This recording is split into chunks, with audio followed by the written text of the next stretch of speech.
Hello, in this video I want to show you how to pair your Sony speaker with the iPhone. And to do this you will need to go for Bluetooth on your iPhone. Now look on your, let's actually forget this device here. And then now look on your Bluetooth speaker.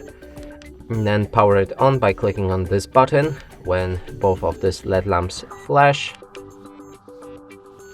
it means it's powered on. Then hold the same power key for a few seconds until you hear pairing mode. Now move on to your iPhone and look in other devices. Click on it. Please charge. And then you'll be connected with this speaker.